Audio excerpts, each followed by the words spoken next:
Good afternoon, students. Welcome to today's session. We have an extended session today of 2 hours with some interaction built into it. You are free to ask questions anytime as you have been doing all these days. Either type it out or you can ask orally. Before we go ahead with this, hope you people are staying safe in this COVID season. Don't let down your guard because it's been too long. There is some amount of fatigue. So don't let fatigue setting. Take care. Stay safe. Avoid crowded places. Use mask. Wash your hands frequently, and don't touch your face and nose unnecessarily. These are the basic things which you should be following. Don't go into crowded places. You were in a holiday mood. After lockdown, you must have gone out. Don't do that. Stay safe. Okay. I am Dr. Patil, Head of Department of Anatomy at Basaveshwara Medical College. Today's session is on curriculum. Basically, we will be doing the whole of the curriculum as laid down by erstwhile Medical Council of India, now taken over by the National Medical Council. So we'll have a brief overview, and you are free to ask questions anywhere in between. First of all, what do you understand by MBBS? You have been studying for this MBBS seat for quite some time. What does MBBS stand for? There are a lot many options listed out here on the screen. Hopefully 100% of you should be knowing the correct expansion of the abbreviation MBBS. Next slide. Yeah. A famous movie which you all must have seen. That's not the MBBS we are going to talk about. Exclude that.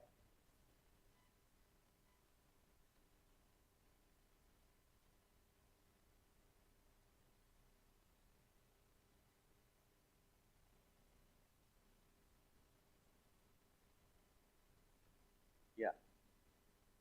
Excluding the basic characters in the movie, there is a lot of ethos and ethics which could be picked up from this movie. So exclude the lead character from the movie.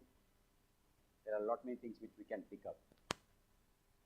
So this MBBS, we'll ask ourselves certain questions of what for, how do we do it, when do we do it, and why. These are some questions which we'll tackle as we are discussing the curriculum. The correct expansion is Bachelor of Medicine, Bachelor of Surgery. That gives BMBS, but it has been arranged as MBBS.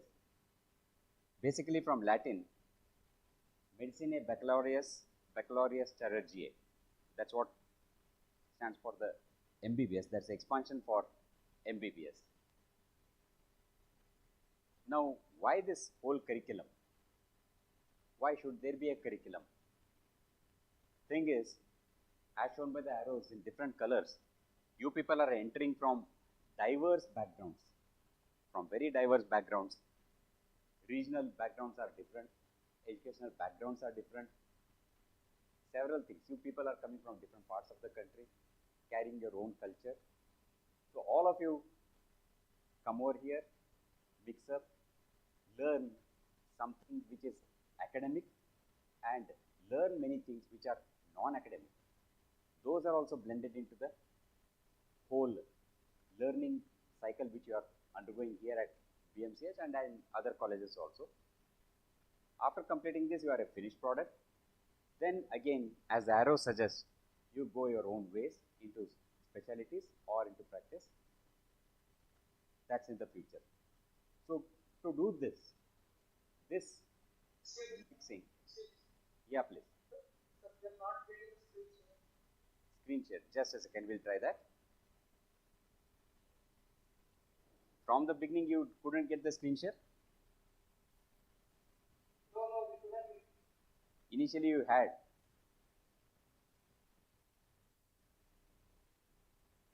Initially, for some period, you could get the screen.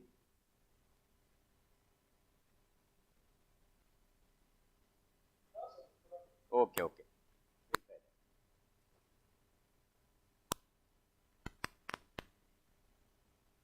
Now, are you getting?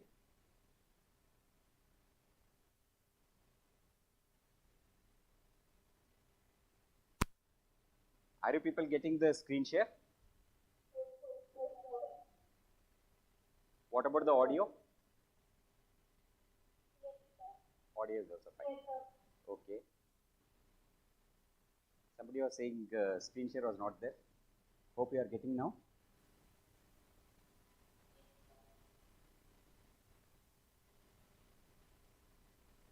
Who was the student who said he is not getting?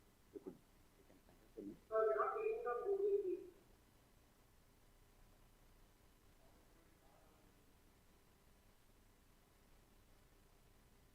Students are on the Google Meet, it seems. So whoever is on Google Meet, none of you are getting the screen share?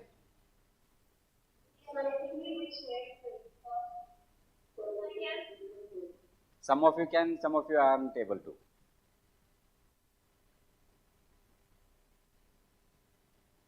Yeah, it's green. It's coming. Yeah, it's coming. I'm testing it. It's Okay. coming.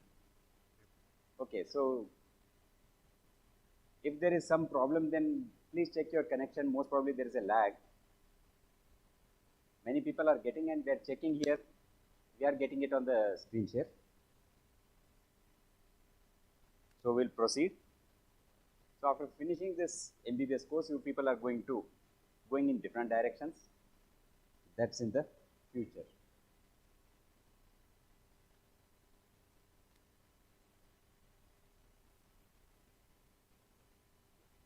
Now we'll come to the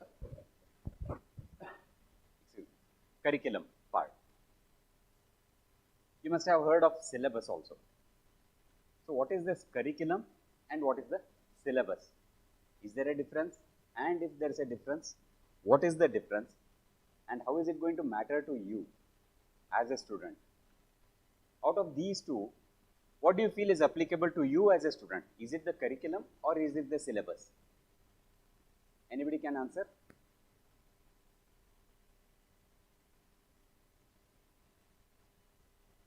Please give your opinion. Yeah. So, what's your name? Jahnavi. Good. Jahnavi, you said curriculum is more applicable to you as a student. How? Yes, sir. How do you say that? I think the syllabus is visually given portion that we have to study, but the curriculum is what is being taught and what will be there for the test. What will be there for the test and grading?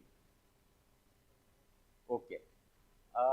Curriculum encompasses the whole of what you are going to learn here, whereas the syllabus is a written document and it is being provided by the university.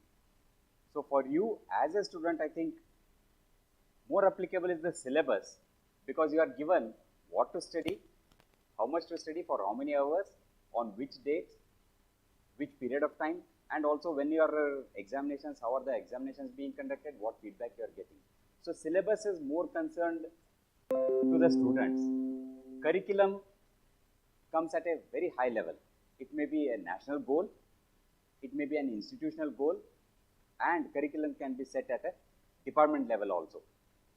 So more applicable is the syllabus for you as a student. Jahnavi, hope I am clear.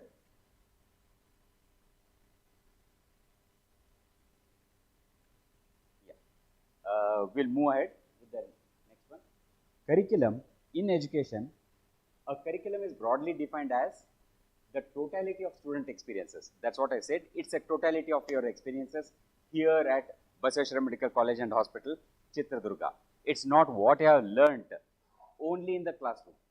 it's a totality. What you're learning outside, what you're learning in your clinics, what you're learning in your hostels, everything comes here. So a curriculum is broadly defined as the totality of student experiences that occur in the educational process. This term often refers specifically to a planned sequence of instruction. We plan it. As an institution, we plan it for you.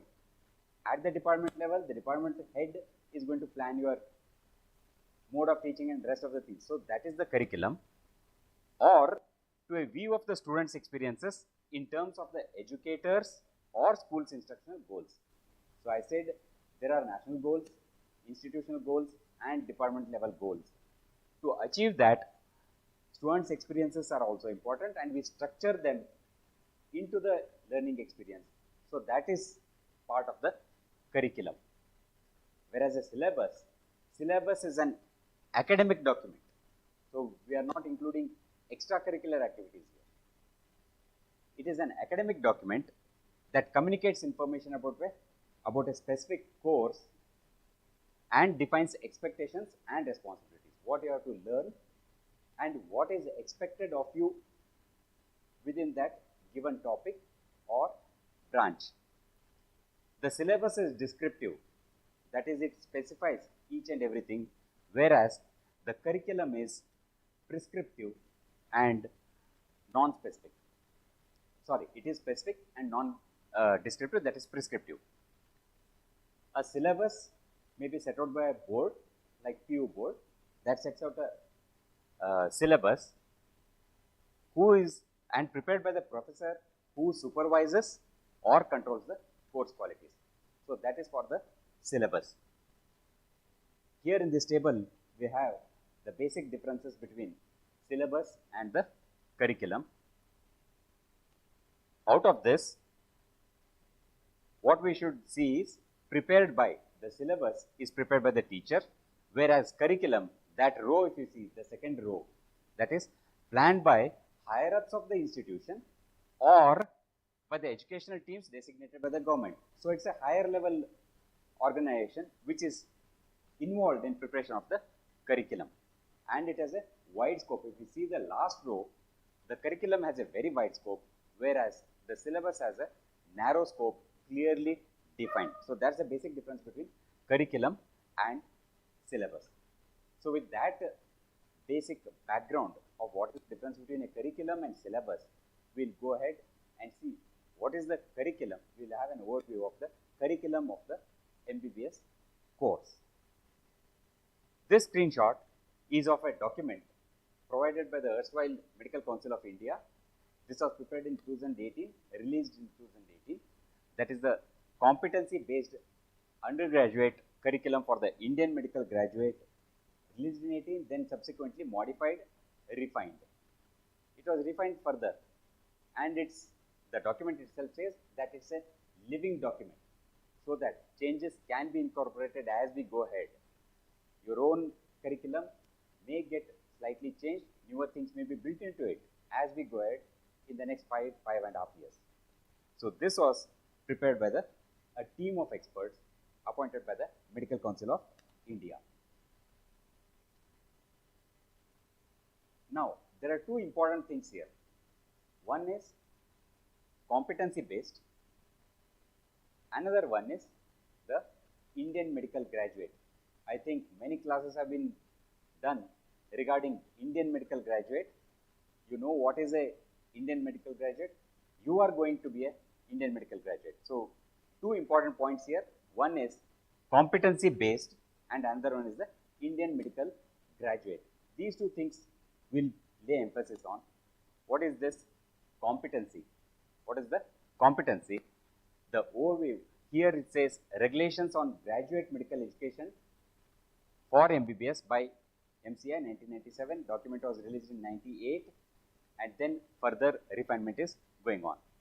The basic thing in this document was to adapt the regulations to the changing demography, socio-economic context, perceptions of the students, values and expectations of the stakeholders. Here the stakeholders are the biggest stakeholder is the common man in your education, because the common man is going to be his or her health is going to be taken care of by you as a IMG.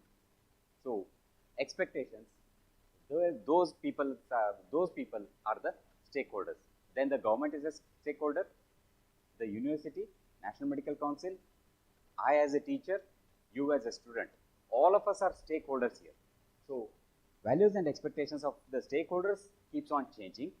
Hence, this new document was brought in to incorporate the changes. Emerging healthcare issues. Health is an issue. With this COVID, we have suddenly been jolted out of our, what we can say as constricted or restricted view that these are all the diseases which could happen, and we have achieved excellence in medical field, and there is nothing to beat the medical field now. But what has happened to the United States of America, which is supposed to be leading in healthcare? Few days ago, they hit nearly 4,000 deaths in a single day. 4,000 deaths in a single day. That's the highest since COVID outbreak happened. 9 months, 10 months later, COVID is still killing people. Hasn't the world changed? Hasn't the medical care system changed? Yes, certainly it has. So, emerging healthcare issues, particularly in the context of emerging diseases, impact of advances in science and technology, we are evolving. PCR test was done, RT-PCR, then CT scan gradings is being used now. Rapid antigen tests, antibody tests, all of these were done stage-wise. So, evolving, our technology is evolving every day. Science is evolving and technology is evolving. Shorter distances on diseases, again COVID. One day in Wuhan,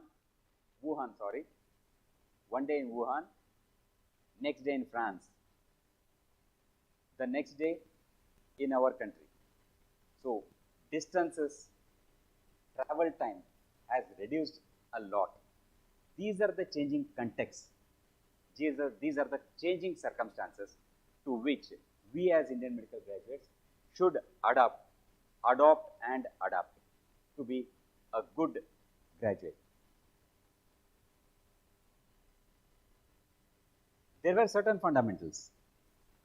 I am also a product of the same system. I completed my course long back when the first MBBS was spread over 1.5 years. Now it has been reduced to 1 year. Last year it was reduced to 1 year. In the calendar brought out for your batch, it is 11 months. So from 1.5 years, they have been reduced to 1 year or 11 months. But the fundamentals remain the same. The scope has increased. The components have increased. But the basic fundamentals have not changed. So the basic fundamentals which were laid down by our learned seniors long ago, they were to be made stronger and forward-looking. These were ultimately written down as Graduate Medical Education Regulations 1997, and since then have been evolving. A comparison between the 97 regulations and 2018 regulations will show that the 2018 regulations have basically evolved from the key principles of what was laid down long ago. They were laid down long ago. Whatever we are having now, the key principles remain the same. The methodology and scope has enlarged. The new regulations, the thrust is continuation and evolution of thought in medical education, making it more learner-centric. This is a shift. This is a shift from previous curriculum to the competency-based curriculum. It is learner-centric. At the same time, as a learner, you have to take up the responsibility of your own learning from your batch and previous batch onwards. You people will have to take up the responsibility of your own learning. Till previous batch, it was somewhat called as a didactic teaching, where it was teacher-centric. Now, several teachers will be there, and teachers not only in your own institution, the World Wide Web is there as your biggest teacher. Utilize it correctly and you will be a good doctor. So, this curriculum has been made more learner centric, patient centric, gender sensitive, outcome oriented, and environment appropriate. This phrase of outcome oriented, what is this outcome oriented? I have conducted a class, you have listened to the class. After that, what has happened? What change has occurred in you after the class? Have you learned something? What you have learned, is it only academic, or is it going to change your approach to the patient, to the society, to the community? So, this curriculum has become more outcome oriented. You are to be graded. How, what you have picked up, what you have learned will be graded, and environment appropriate. There is a certain environment here, there is a certain environment in different cities. So, those need to be tailored into the curriculum. These two are the important changes. One is outcome oriented and another one is the environment oriented. The result is an outcome driven curriculum. It is a outcome driven curriculum which conforms to global trends. So, Indian medical graduate doesn't mean that you are restricting yourself to India. You are going to be a competent doctor who is capable of serving the society in any country, in any part of the world. That's the capability which we are looking for in an Indian medical graduate. So, the curriculum here is outcome driven, which conforms to global trends.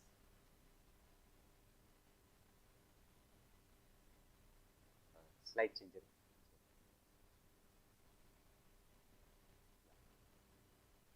Now, there is something called as an alignment in your learning in this new curriculum.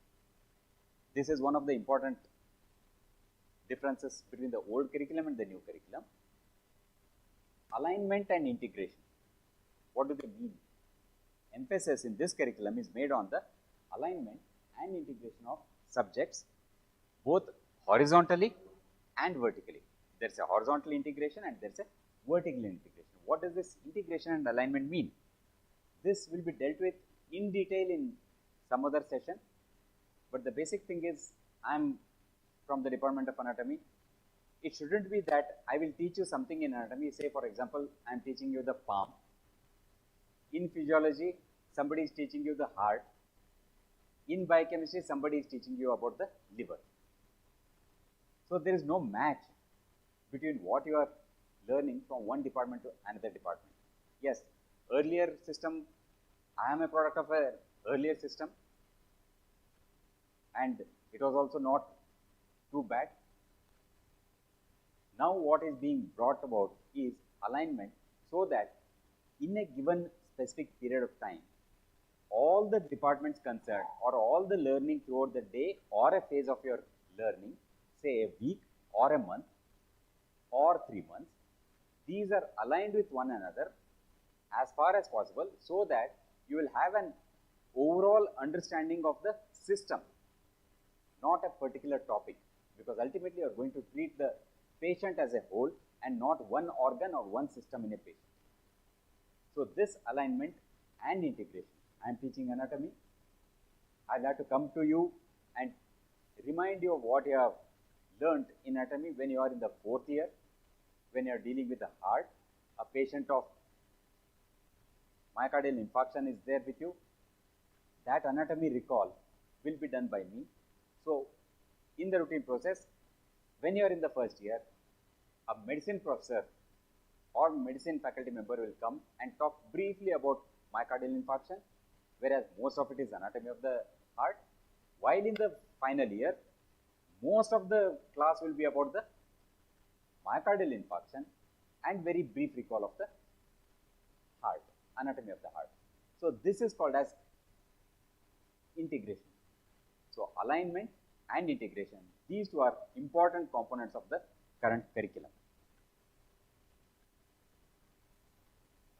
Another important change is early clinical exposure, electives, and longitudinal care.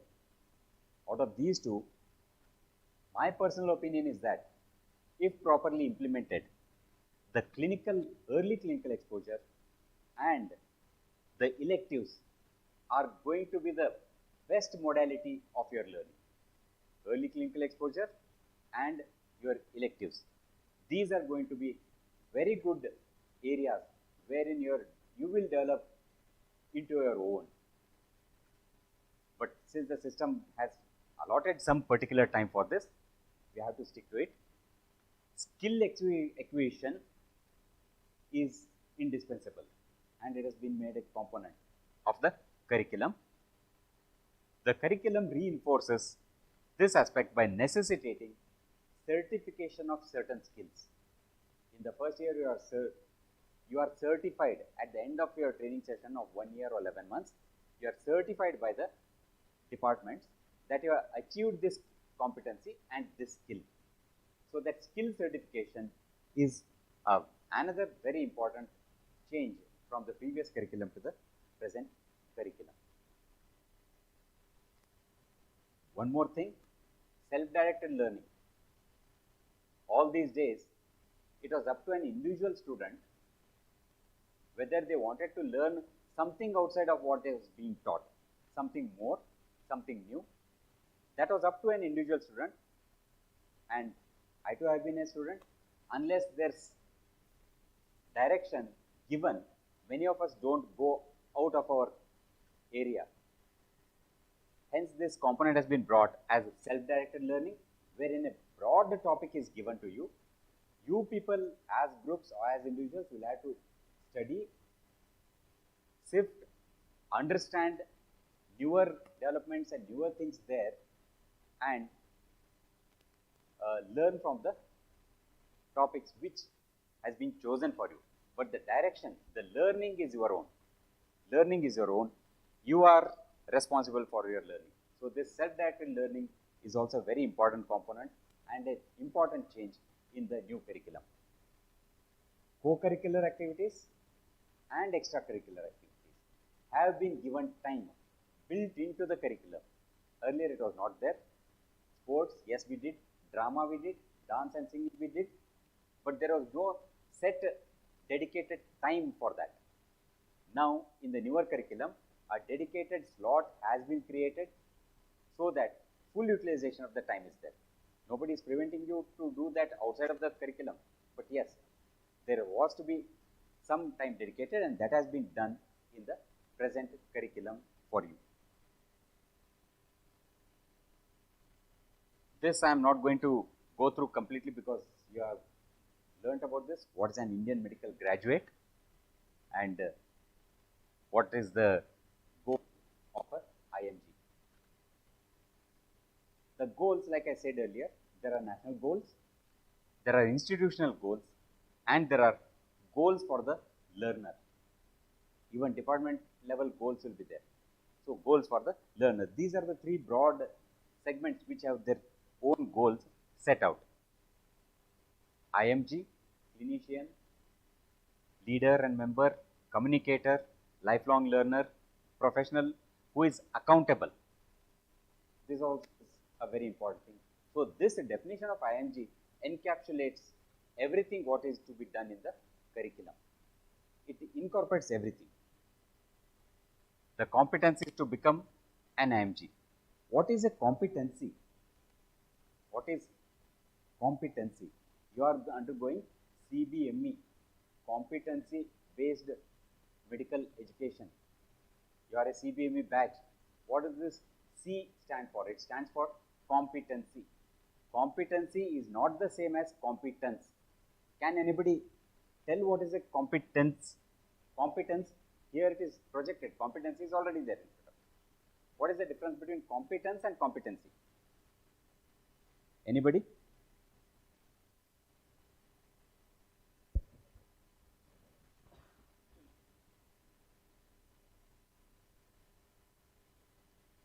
Everybody has slept or what?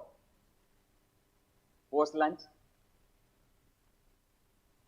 Sir, I think competency is outcome. Competency is an outcome. Yes. What about competence? Competent and competence.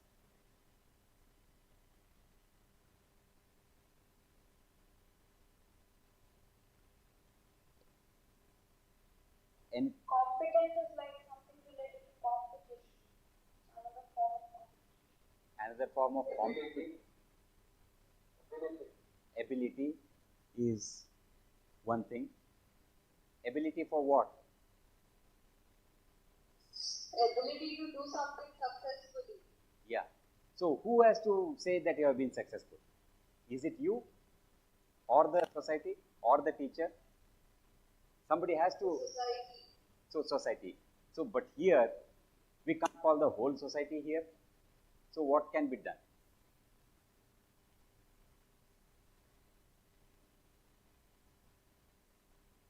You will have to show your ability to perform a thing successfully when your colleague, your teacher, your junior, your senior, any one of these people should say, yes, you have done it correctly.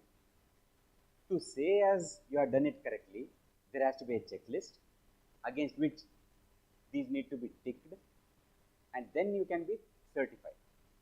So competence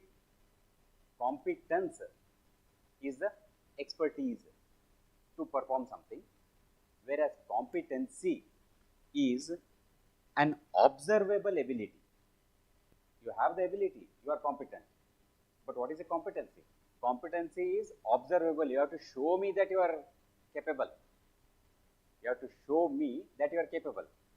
You can't say, I know everything, so I am capable. That is not competency, that is competent. Competency is an observable ability of a learner that includes multiple components, including your knowledge, your skills, your values, and attitude. Yes, please.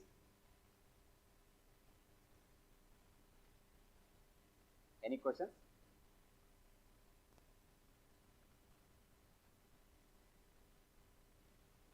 Now, with that background of what is CBME, competency, we'll go ahead with the curriculum. This is struck out because the schedule has gone haywire because of COVID. This was the schedule which was there for the previous batch, wherein the first MBBS started in September. Proper teaching started in September.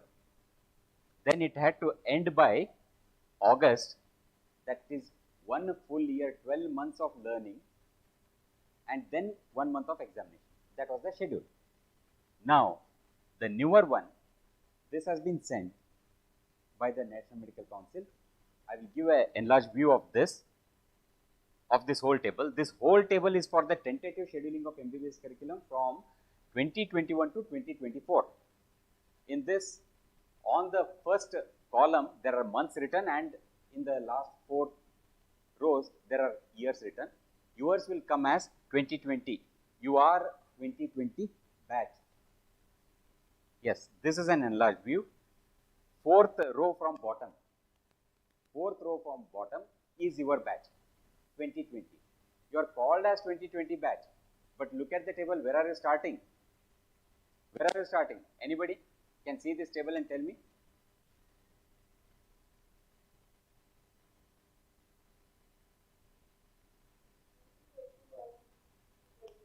(2021) which month?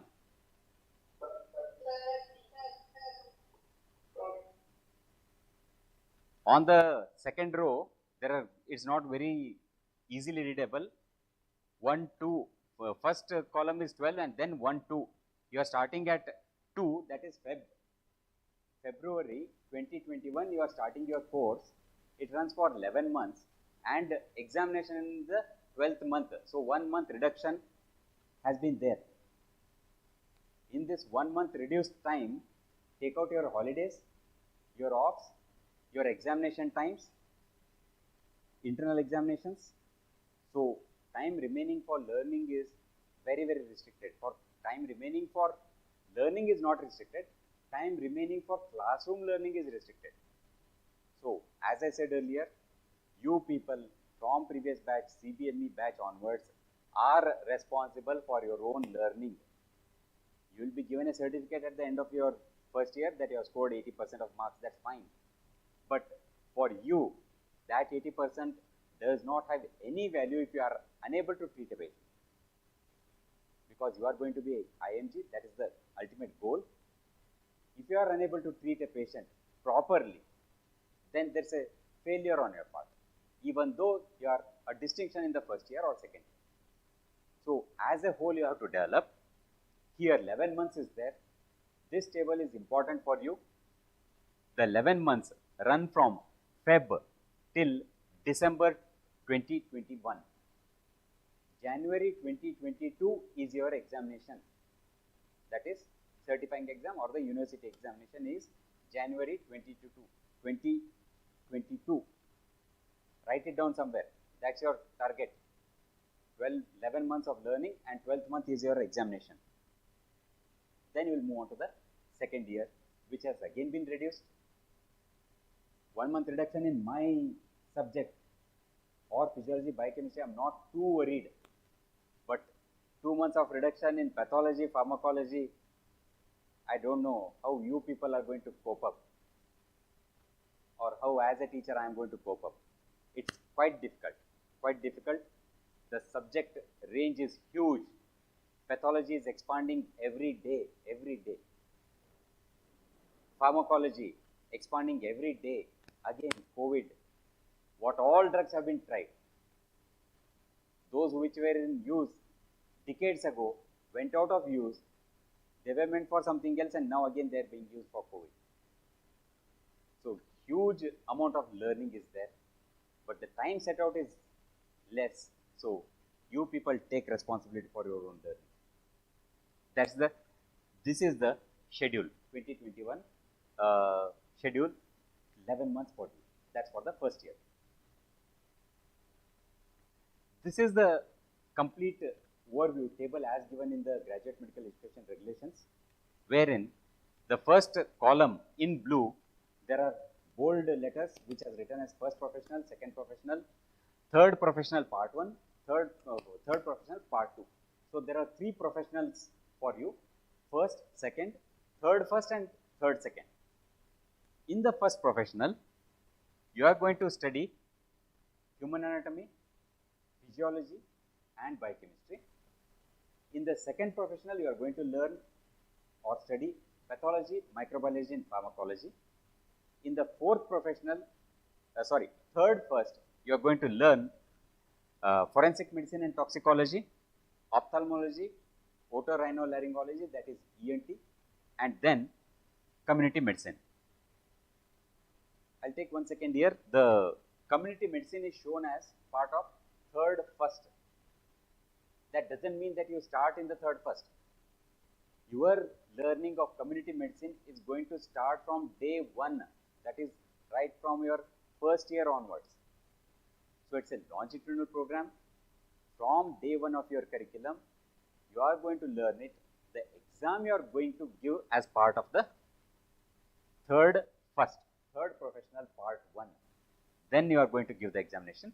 Then the third professional part 2 is general medicine, general surgery and pediatrics and obstetrics and gynecology. There are other subjects which are blended with this that you will learn as we go ahead. So basically the second column shows what is the examination pattern. The third column shows the practical examinations, and the fourth column, that's also very important, the pass criteria. In the second column, if you see, almost all of them are 200 marks except for few 100 ones in the theory.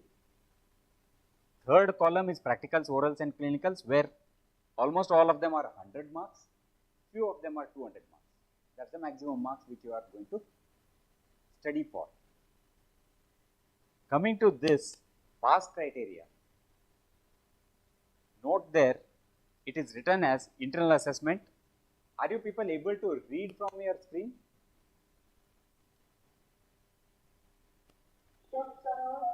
Yeah, can you please read out the internal assessment there? 35% secondary theory and practices for eligibility to appear in university examination. Yeah, thank you. So it says eligibility criteria is for the internal assessment, eligibility criterion, you have to score 35% minimum for me to allow you to fill the form for the university examination. 35%. But, and it's a very big bold letter but, it's not 35%, 50%. Unless you achieve 50% in internal assessment, even if you pass the university examination, you will not be certified. You have to come back to the department, achieve 50%, and then your marks card is given to you. Have you understood? 35% is the criterion. I will allow that student to appear for the university examination. But university will conduct the examination, they will not give you the marks card. They will give you the marks card only when internal assessment is 50%. So, for all practical purposes, forget about 35%. Forget about 35%. Write it in bold letters in your book. Forget 35%. What is the level? What is the level you have to achieve? 50%. This is the minimum. This is the minimum. Then below that it's shown as university examination. Mandatory 50% marks in theory and practical. Practical is equal to practical or clinical plus viva. We'll go through this in slide detail in the next couple of slides. This slide is for the first professional examination, anatomy, physiology and biochemistry. Each has 2 papers. I'll slightly describe this in detail because you're going to immediately come to this. Human anatomy, human physiology and biochemistry. 2 papers each of 100 marks each. So, anatomy, 2 papers of 100 marks each. That is theory. Theory, I said in the previous column, slide I showed 200 marks. So, 200 marks. Practicals, oblique orals, oblique clinicals. There are no clinicals in the first year. So, it is practicals and orals. Orals, instead of saying as orals, we generally use the term Viva OC. Viva in short form, the full form is Viva OC. So, the basic pattern at the end of 11 months and in January 2022, you are going to appear for 200 marks theory papers, 2 papers each in anatomy, 2 papers of anatomy, 2 papers of physiology, 2 papers of biochemistry. And then after finishing the theory examination, the university will set out a timetable for your practical examination. You will be called in batches and you are appearing for a total maximum marks of 100 in each department. Anatomy 100, physiology 100 and biochemistry 100 marks. So, there is no change in, no difference between any of these 3 subjects. Weightage is equal. You can't say I will read this subject less or this topic less. Weightage is equal, 200 marks of theory and 100 marks of practical. Yeah. The 2 papers together, these are 2 papers or each with 2 papers? Each paper of 100 marks. Each paper of 100 marks, a total of 200 marks.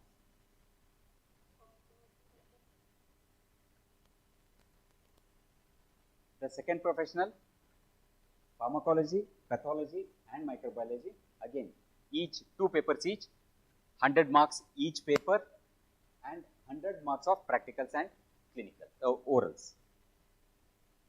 Third professional, forensic medicine and toxicology, ophthalmology, otorhinolaryngology and community medicine. Note that forensic medicine, ophthalmology and ENT 1 paper each of 100 marks each, whereas community medicine is 2 papers of 100 marks each, that is 200 marks theory. And the point which I told earlier also, the community medicine, you are going to start learning from first day onwards of your entry into the medical college, but examination you are going to give in 3rd, 1st. Practicals also same, 100 marks each for forensic medicine, ophthalmology and ENT, whereas 200 marks for community medicine. Fourth professional or third part 2, general medicine 2 papers, general surgery 2 papers, pediatrics 1 paper, obstetrics and gynecology 2 papers. Each of these papers is 100 marks each. And practicals and clinicals for general medicine, surgery and OBG it is 200 marks, whereas for pediatrics it is 100 marks of practicals and clinicals. There, instead of calling as practicals, we call them as clinicals and Viva OC. So, what is the broad outline of your examinations? What components are going to write or perform? One is theory paper, another one is practical or clinical with Viva OC. So, that is the basic thing. Theory will be there, practical will be there. Next, we come to the examinations proper, that is assessments. You are going to be assessed for everything you do in the course, including your punctuality, your efficiency in completing a given task, your professionalism, your ethics.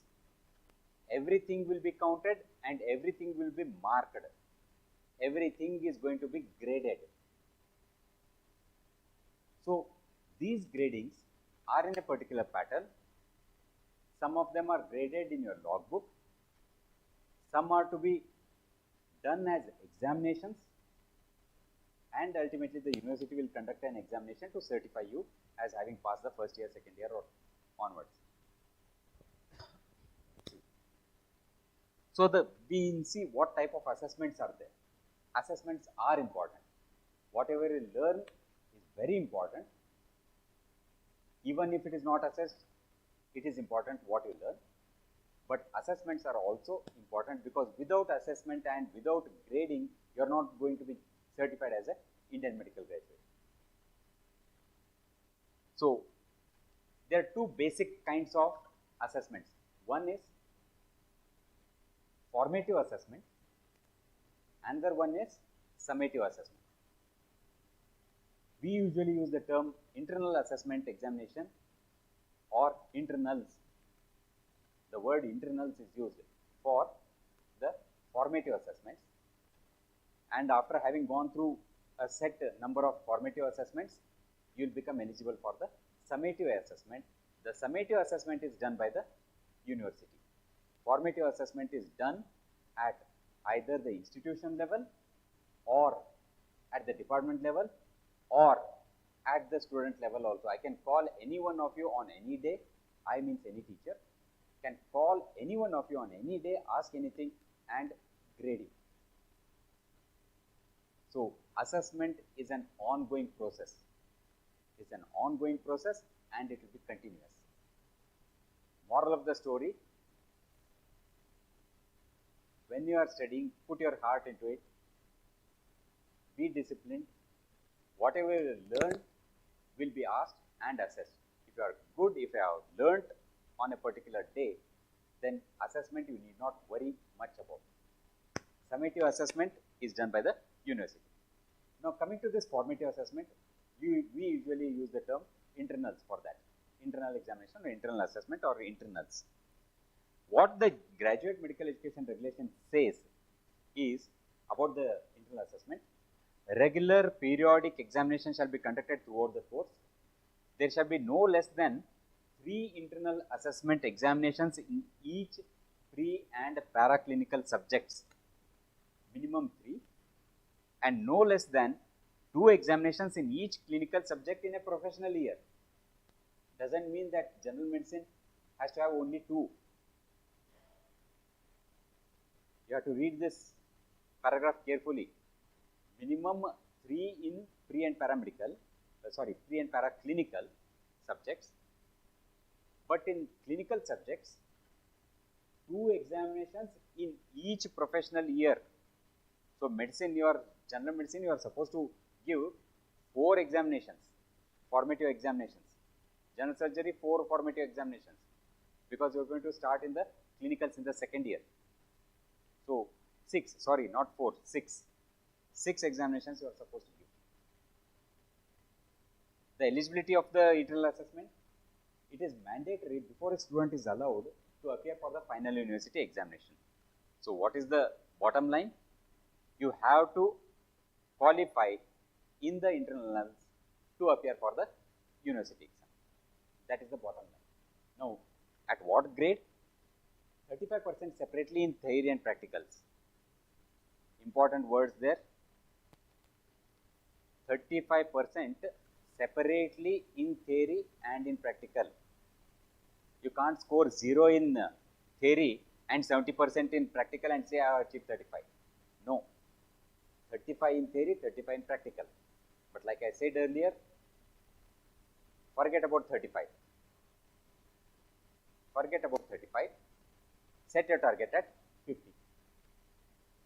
However, need 50% in theory and practical combined before being declared pass. So, 35% in each component minimum, but when we add up it should be 50%. Those who appear in university examinations with less than 50% will need to make up before the result is declared. So, after you appear for the examination, you will have to come back to the department and again give the internal assessment to achieve 50%. Passing in the internal assessment from the CBME batch onwards will be shown separately in your marks card. Till now, till your previous batch, that is CBME batch, it was not so. Internal examinations were not shown as separate pass. The marks were added and ultimate result was to be given. Now, if it is not qualified, if it is only 35%, that comes in the marks card. It is an important thing. Don't get stuck at 35. If somebody is stuck at 35 and qualifies for the university examination and pass, you will get a marks card which is saying 35.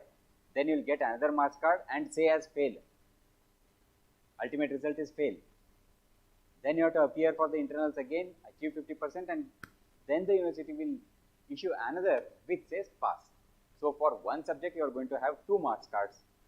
If that happens, then you will never be given a class, first class, second class, it will not be given. So, forget about the 35%, minimum basic, set your targets at 50%. Coming to the summative assessments. For declaration of pass in any subject in the university examination, candidate shall pass in theory, practical or clinical and internal examinations components separately as stipulated. That is what the GMR says. Now, what is this theory summative examination? The theory summative examination consists of marks obtained in university written papers only. I said 100 marks each paper, anatomy 2 papers. So, that theory part is only taken. For a pass in theory, candidate shall secure not less than 50% in written examination. This is a major shift from the earlier curriculum. Earlier curriculum, the Viva marks were to be added to the theory and pass would have been declared. But from CBME batch onwards, you have to score 50% in your theory examination. 50% across 2 papers. For example, if I am talking only of anatomy, you will have to score 100 out of 200 marks to be declared as pass, and out of that 100, minimum of 40 in one paper. In such a scenario, 40 if somebody has scored in one paper, that person has to score 60 in the other paper to make it 100 out of 200 marks. So, that is also again another complication. So, don't calculate and get complicated or confused. Set your target at 50%. In subjects that have 2 papers, the students must secure at least 40% marks in each paper with an average of 50%. That is what I told now. Practical summative examinations. Practical summative to be declared as a pass in practical clinical examination, candidates should secure not less than 50% marks in aggregate. That is, marks obtained in university practical or clinical examination and Viva OC. I said university examination will have two components, that is practical and Viva OC. Practical marks plus Viva OC will be added together and you should score 50% minimum when these are combined together. 100 marks practical and Viva OC. Somebody has done badly in practical and scored 30. That person, if they score 70% to make up with this 30%, then it comes to 100%, he will pass. 100 marks, he will pass. So, aggregate 50%, aggregate of practical examination with Viva examination. Any queries regarding the university examination pattern?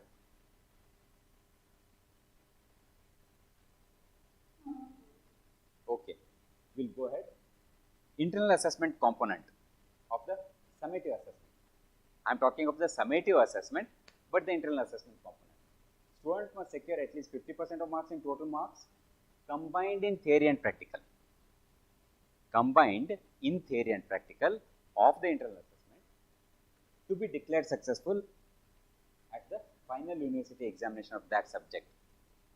So, theory, internals is 40, practical is 40 as far as the present guidelines of the university stand. 40 marks for internal assessment theory, 40 marks for internal assessment practical in anatomy.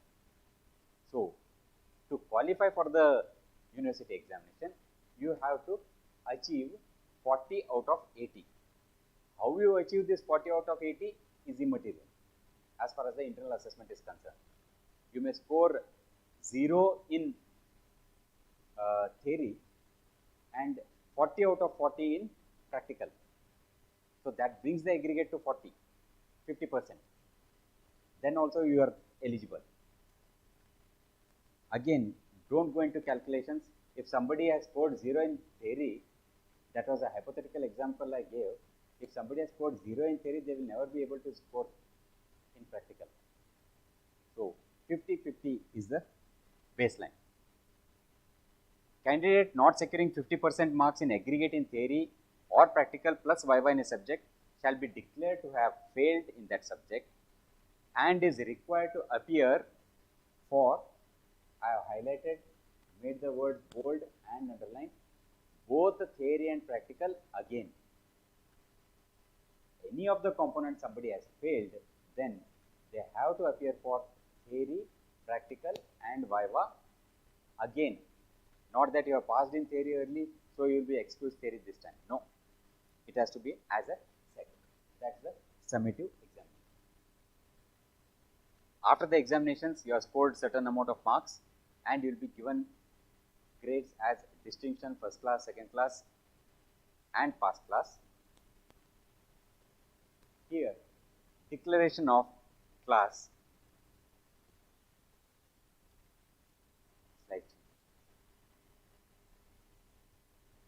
Distinction means above 75%, first class is 65% to 74%, second class is 50% to 64%, and all of these will be given only if it is scored in the first attempt. If somebody has taken more than one attempt, then this will not come in your marks card. The thing which comes in the marks card is pass class. This is standard, all the universities do this. The moment I see pass class, I will understand that yes, the candidate has taken more than one attempt to pass some subject. Okay. So, your grading as first class, distinction, second class will be given only if it is cleared in one go, one attempt, single attempt. And 75% for distinction, 65 to 74% is first class, 50% is the minimum passing, so 50 to 64 is second class. Foundation course is the one which was spread over 1 month of physical presence here. Now, because of this COVID, it has been left to the universities to give guidelines and we are conducting it in online mode. This is the pattern which was suggested for the previous batch where it was physical mode. Now also Part of it can be done online, some of it cannot be done online. For example, the skills module, it cannot be done online completely. So you will come here and do it. So foundation course hours are dedicated, total hours are 175. Now after having done all of this, somewhere a record has to be maintained of your progress. So that day-to-day records and logbook are given importance in this CBIN. These are considered for internal assessment also. Internal assessment marks does not mean the theory and practical examination which have been conducted as internal assessment. Your logbook is also an internal assessment. Your day-to-day activity is also an internal assessment. Every moment, like I said earlier, will be an assessment. So there are certain set periods when this assessment will be done, which you will come to know when you come here. Another important component of the CBM is the electives. In the present 2021-24 colored table which we gave earlier, electives is not shown, but definitely it will be done. Electives is for 2 months. 2 months electives. This 2-month period will be after you complete the third first. This will be after you complete the third first, before you enter into the third second. The aim of adding these electives is to allow flexible learning options. For example, I have taught you some anatomy. You want to learn something more in it, like comparative anatomy, evolution, how did we evolve, that you want to explore, which is not taught to all of you in the classroom setting or in the college setting. There is no time dedicated for that. So in the electives, you are given an option to do whatever you feel like. That doesn't mean that you can remain absent. You have to do the work, record it, get it certified. Your attendance will be taken for the electives also. Attendance is important. You should be present. You should give a logbook. You should show that you have worked. You should get the certification for these electives. Why they have been given? It is with the aim of adding is to allow flexible learning options in the curriculum, and may offer a variety of options including clinical electives, laboratory postings, or community exposures in areas that students are not normally exposed as part of the curriculum and which somebody is interested in. Some of the suggestions are bioinformatics, human nutrition, sports medicine, community projects, research methodology, laboratory sciences, genetics. These are some of the things which are not dealt with in detail, but as a student you must be having your own interest to learn that. So the electives you can choose within any of these in consultation with the faculty members, the head of the department, and ultimately the head of the institution. They have to say yes. You can't say that I want to do this, it is an elective. No, it has to be approved by the institution. Self-directed learning, you have to learn on your own, that is there. But what is a self-directed learning? The GMR 2019 encourages shared responsibility in learning with emphasis on knowledge and skill acquisition, assignment and task completion, living experiences, reflections, and self-directed learning. Dedicated time for self-directed learning is provided in each subject in every phase, wherein a slot is given in which, in consultation with your faculty member, you are going to learn some topics. You are going to learn what is the exact methodology, what is the exact pattern. You will come here, discuss with the faculty members and the HOD, and they will set the pattern. So that is self-directed learning. You will be graded for that also. In the logbook, there is a component of self-directed learning grading also. That's about the various components of the curriculum. Coming to the attendance, you have to come to the college, you have to attend the classes, you have to give a feedback, you have to undergo assessments. So what is this attendance? Every candidate should have a minimum of 75% of attendance to be eligible for university examination, and 75% in each term. Second point, attendance details at the end of each term to be notified under intimation to the university. It's again like remaining absent for one whole term and then attending for 6 months. That will bring it to 75%. That will not happen. In each term, you have to maintain 75% minimum. And what we are following here is no absenteeism without permission from the college. If you remain absent, then stern action will be taken. You are responsible, and your parents will also be made responsible for your absence from classes. So forget about remaining absent. I foresee, as an teacher, I foresee only ill health as reason for remaining absent. Ill health to the extent that you can't come to the college. That's the only reason. Otherwise, there should be no reason as to why somebody should remain absent to a class. The university stipulates 75% minimum.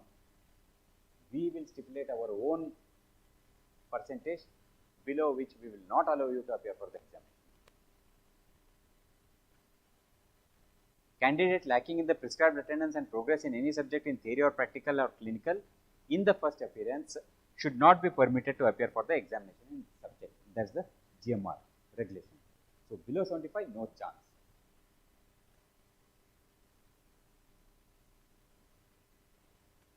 Shall we take a small 5-minute break here?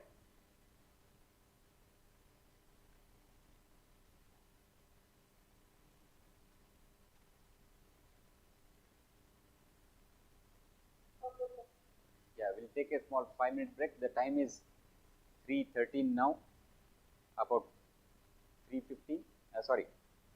3:25. We'll start again.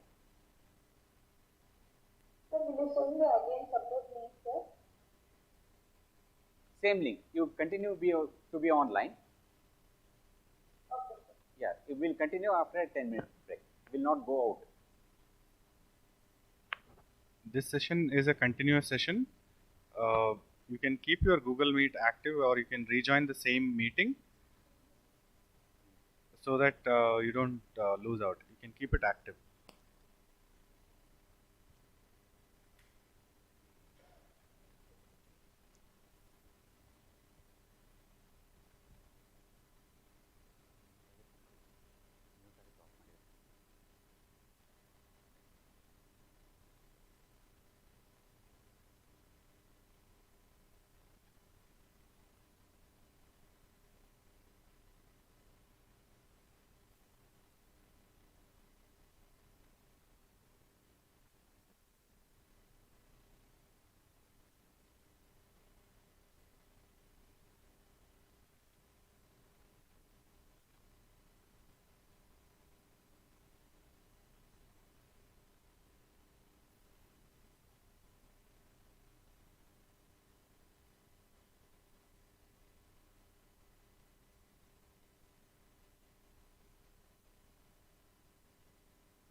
Now am I audible?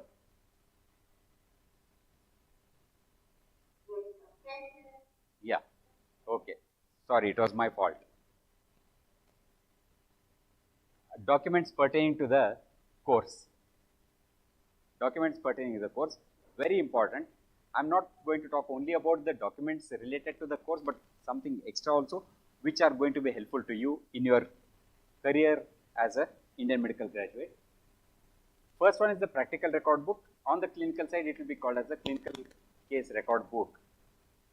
These are important documents which are to be maintained by you throughout the year. For example, in the first year, you are supposed to maintain anatomy, physiology and biochemistry record books, get them signed, certified periodically, that is almost every practical, get the grading done. Those grading may not be explicit like A grade, B grade or 10 out of 20, that may not be there, but certainly grading will be there. If you have not achieved a particular level of competence, then you will be made to do it again. So that itself is an assessment. One is the practical record book. So these practical record books are important. You have to maintain them throughout the year and you have to submit them during your university examinations. The external examiners who have come will have to sign on your record. If you don't submit, your marks will not be sent to the university. So the practical record books are important documents. You have to keep them carefully so that you don't misplace them. Sometimes I have seen students having lost their practical record book at the end of the year, just before the examination, saying, "Sir, I have submitted to the department, now it is not found." That does not happen. We take signature from the students on returning the practical record books also. So keep them safely. Keep them safely because they are required for, that's a prerequisite for your appearing in the university examination. Logbook. From CBME batch onwards, a logbook is to be maintained and ultimately it has to be signed by the department heads. So those logbooks are also required as a prerequisite for your appearance in the university examination. Portfolio. As of now, this is not insisted upon, but abroad in European nations and American nations, portfolios are given a greater weightage. A portfolio is a collection of your work done, of all the variety of cases you have seen, of all the variety of academic achievements you have done, file them and maintain a portfolio. Like models and actors, they get a portfolio of themselves done. That's a photographic portfolio. Here, it's your career. So maintain a document of what you have done.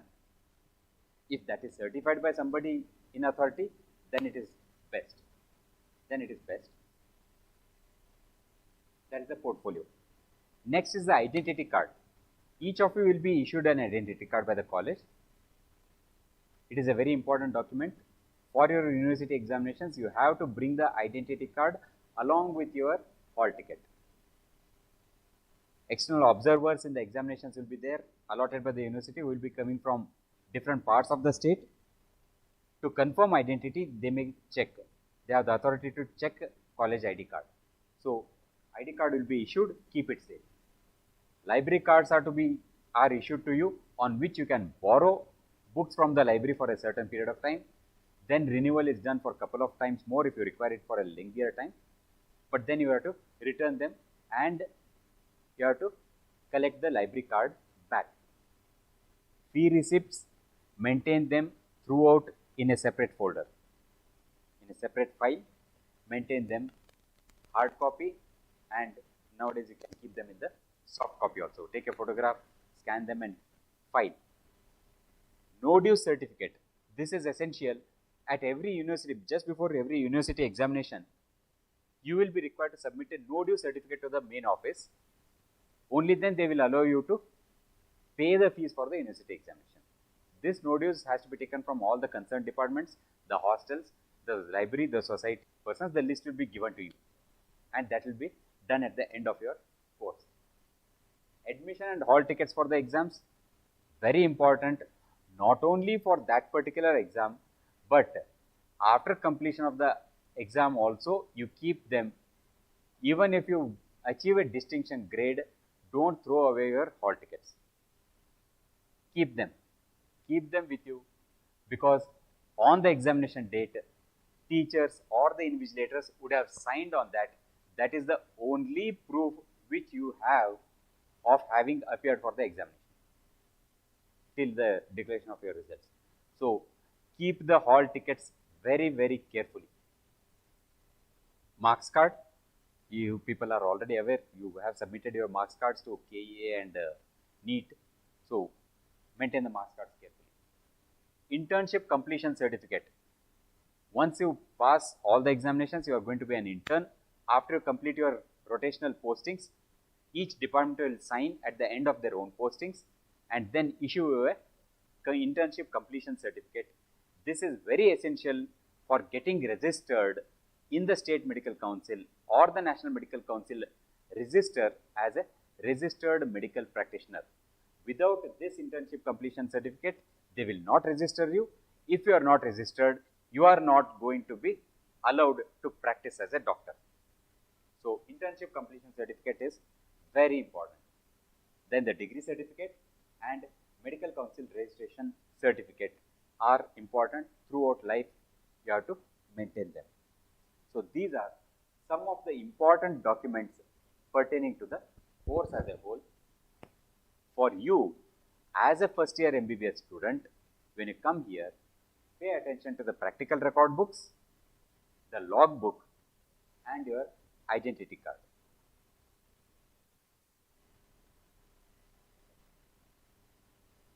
Some screenshots of the logbook. Logbook, I think you will discuss this in detail when you come here, when you start writing it, when you have the copy in your hand, you will understand it much better. But there is certification of skills here, which needs to be done in the logbook.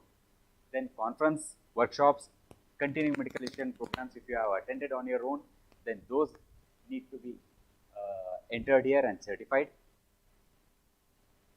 Other academic and non-academic activities, somebody is in sports, somebody is in fine arts, get the certificates and get them entered in the logbook so that it is available in one place. From the department also, those certificates will be cross-checked and entry will be made and you will be certified. Conference CME. CME stands for Continuing Medical Education, and workshops, if you attend, those are to be entered. Scientific projects which you take up need to be entered. Awards, achievements in any field, those need to be entered there in the logbook and get signature from the concerned faculty members or the heads of the departments and the head of the institution. This is self-directed learning. Several of these sheets are there in the logbook. All of them need to be entered and completed. Then we come to an important part of the curriculum, that is feedback. Your feedback regarding this session needs to be submitted. I think from the college side, one more feedback form is available. That also needs to be filled up. And here, what you are seeing on the screen, the URL is there. You can type in the URL and provide the feedback. Or if you have an extra mobile phone, you can scan the QR code, which will take you directly to the Google form. After completion of the Google form, you press the submit button, it will be submitted to me. So there are two feedback forms for this session. One provided by the team taking care of the foundation course, another one for myself. So two feedback forms are there. Please submit them.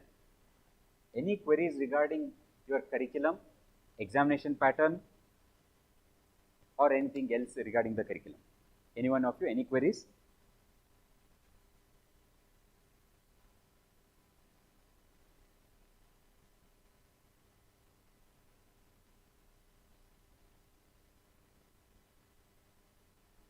We have a list of the students' name.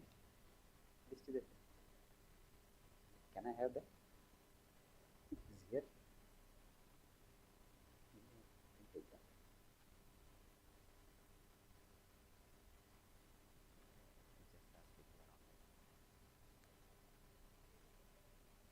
Ma'am? Yes, ma'am. Curriculum is in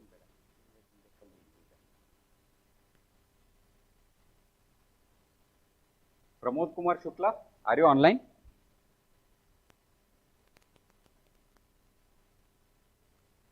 Pramod Shukla.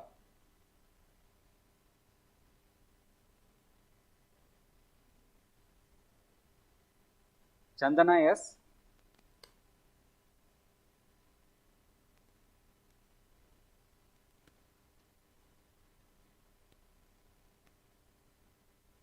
Manasvi. Manasvi Kaushik.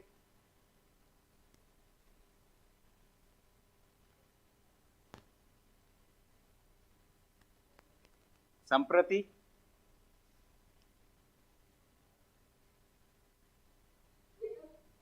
Manasvi, is it? Samprati, yeah. Any queries regarding anything in this session?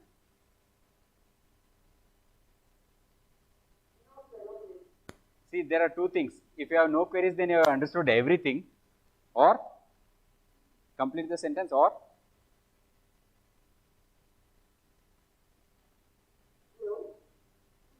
yeah.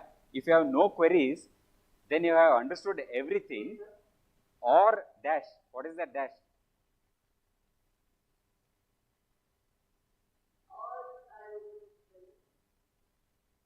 Yeah, or. Pardon, come again. You are unable to hear clearly. Okay. You have attended the whole session. Any queries?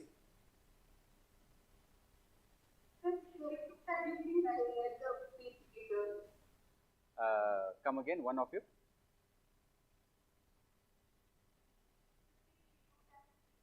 Yeah, yeah. You have to submit both the feedbacks.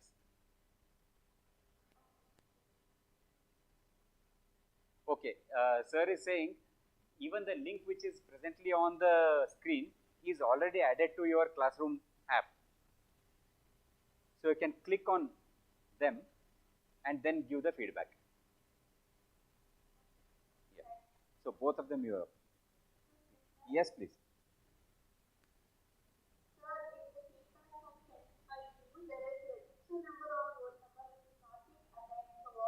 Leave it blank. Leave it blank. No, just 1 second. You can't leave it blank. Just type as 1.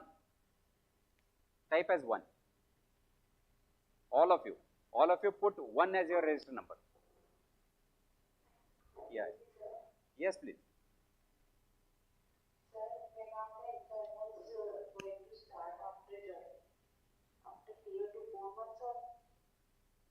See, it's a good question. Thing is, internal is just one step. It's just a step. So instead of focusing on the internals, isn't it better that we focus on the learning of what we are going to do in the 3 months or 4 months? I think that is important, because 3 months or 4 months is not going to matter much, because ultimately you are going to appear for the summative examination. Internal examinations are called as formative examinations, where we are going to give you feedback, where we are supposed to tell you of how to improve in any aspect, either studying, understanding, whatever. So internals will have their own importance, but when you come back, generally they'll be done after 3 months. Generally after 3 months. But looking at the schedule, I think we need to reschedule them. We'll see. But sufficient time will be given to you people for preparing for the internal examinations also. Some amount of reading time will be given. No holidays for the internal examinations. No study breaks for the internal examinations. Those will not be given. But you will be told well in advance so that you can start preparing early. And secondly, all of the departments we try to finish well within time and give something as revision classes. So you will have sufficient time, not to worry too much about the time for preparation. Every day is an internal, consider that.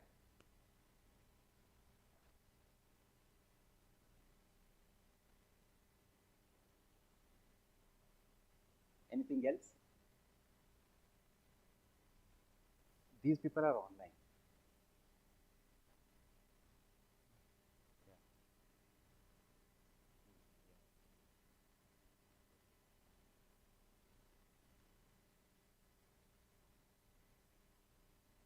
Yeah, no more questions, I suppose.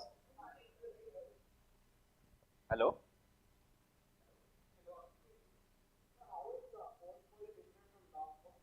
Which one? Portfolio. Yeah. Portfolio.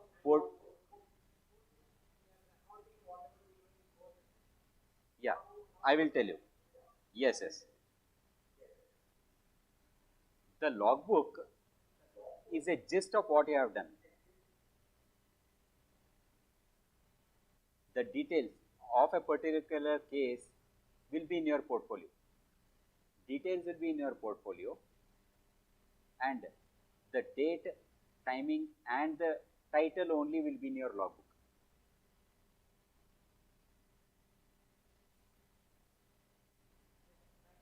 Yeah. Portfolio has not yet been made compulsory.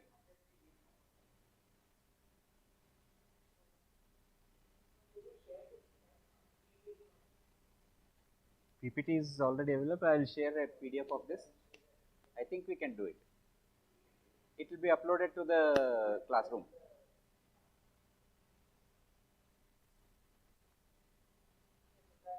Yeah, that's okay. But the point I want to make is, the more number of soft copies you will have, you will never open them.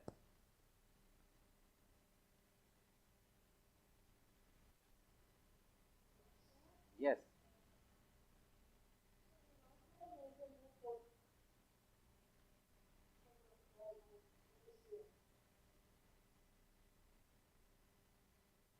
No, portfolio is not a compulsion from the university side. Like I said, some of you may be interested in going abroad for higher studies or settling down. There, the authorities, apart from your marks card and rest of the things, documents, they will ask for a portfolio. And some places, the portfolio is given more weightage than the marks card. Because I don't trust the marks card of some country. So I will give less weightage for the marks card and give more weightage to a portfolio. A portfolio is work what you have done and recorded. No? So I can certainly ask, what did you do in this case? What did you do in such a scenario? Whereas marks card just states in numerical terms. Which one? No. It's not in extensive use. Some colleges are using it, but very sporadic, very few colleges, and they have built it into their own system. Yeah.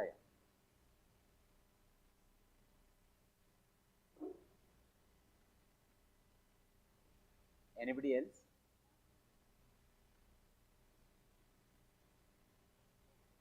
Yes, please. Your name? Sana. Yeah. Go ahead.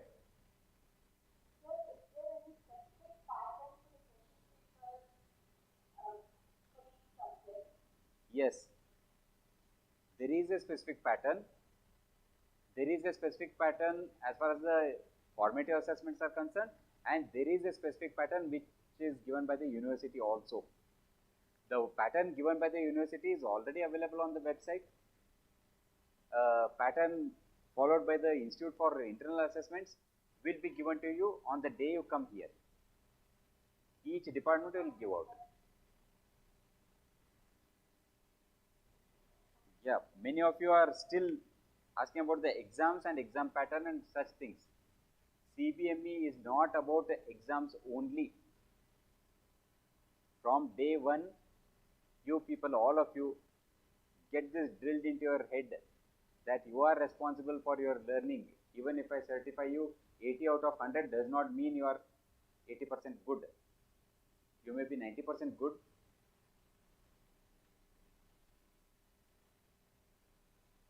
Okay, sir.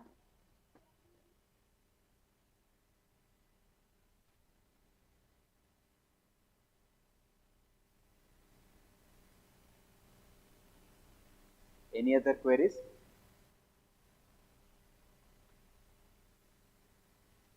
Sir, Yes. sir, since the duration of our first year is reduced, so will college provide official holidays before exams? Your question is about holidays before exams. Yes, sir. Some amount of study time will be given. That, forget about using the word holiday. It's not a holiday, it is study time.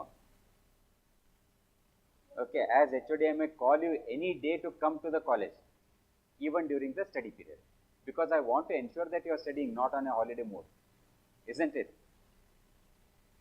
Yes, we will give you some time to study, dedicated time to study before the examinations. Don't worry about that. Okay. Yeah.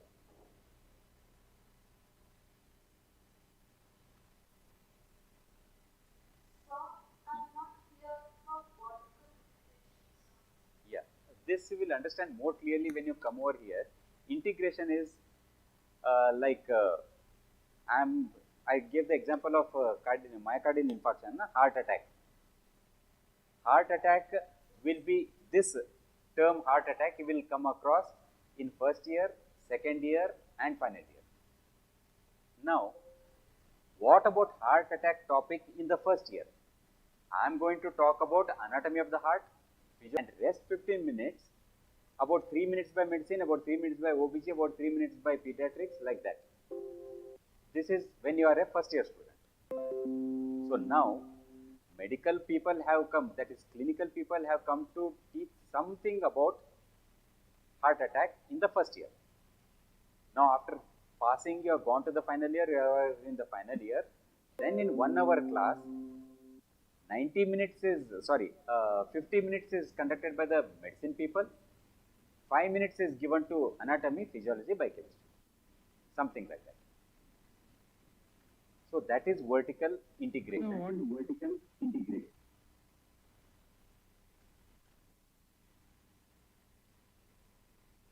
So what does GMR stand for? Can you be slightly louder, please? So what does GMR stand for? GMR. GMER stands for Graduate Medical Education Regulations.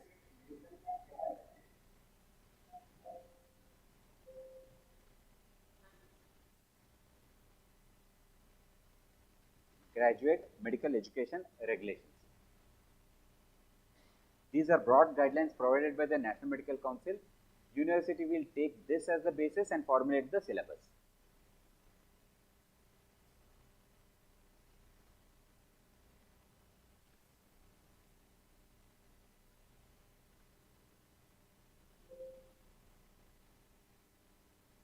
Anybody is typing the question?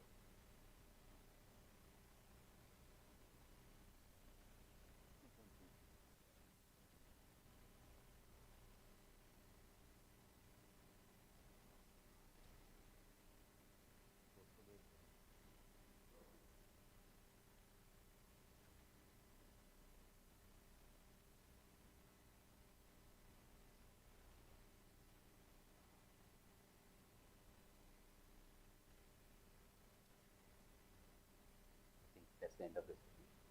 Shall we end the session?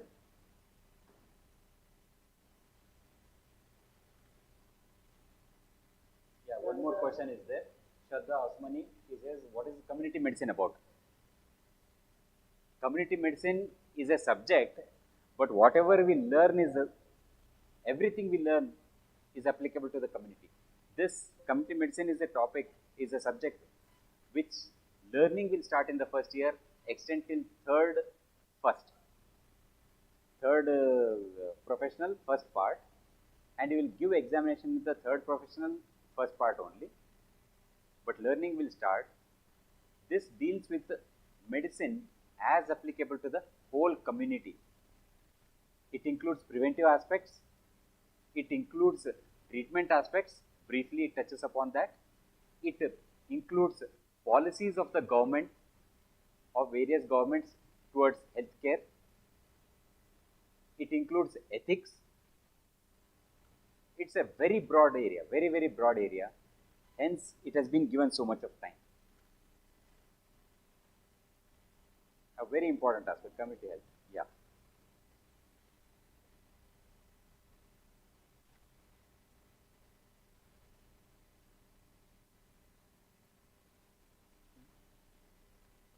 Yeah.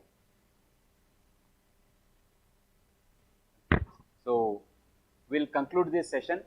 Thank you all. Like I said, stay safe.